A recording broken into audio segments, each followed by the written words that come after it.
What we've got here is something called a storm plot, and we use this to simulate a storm event and see how quickly water gets into its river system. So what we've got here is some arable land, okay? We're imagining this is some agricultural land, and we're going to pour some water into the system, imagining this is our storm, and see how long it takes for the water to flow all the way through and down into our riverside here. So I'm going to pour this through and we'll see how long it takes for it to get down into the river.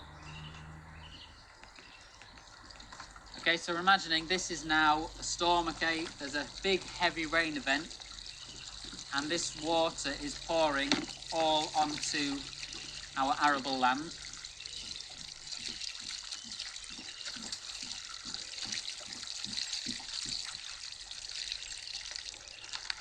Okay, we now need to see how long it's going to take for the water to flow through that system and down into our river basin. Okay, so it's been about 40 seconds now, and you can see that water is starting to flow into our river system. Now, what that means is that water has washed through the arable land quite quickly. That's because the soil here is really churned up. It's been ploughed by the farmers, okay, to make it nice soil for them. There's also not much vegetation in it, which is going to block and absorb the water, so it washes through really quickly and straight into the river. That can then have a knock-on effect on areas further downstream, okay, because if lots of water rushes into the river system really quickly, it's going to flow downstream, and those places that are further down in the valley are going to be more at risk of flooding, okay, because all that water is washing down really quickly and the rivers are more likely to burst their banks. So this here is now our urban land use, our impermeable surface. So in the urban one here, we can see that there's no infiltration because it's an impermeable surface, and no interception because there's no vegetation. So there's a very high runoff.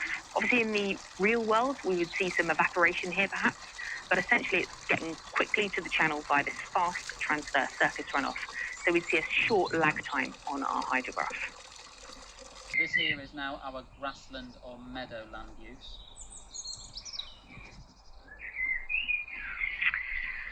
And on this grassland one, there's hardly any runoff, which means there'd be hardly any water getting to the channel from this land use type. Instead, there's interception and absorption, especially in these exposed areas where you'd be seeing a lot of transpiration and evaporation as a result of the high wind levels.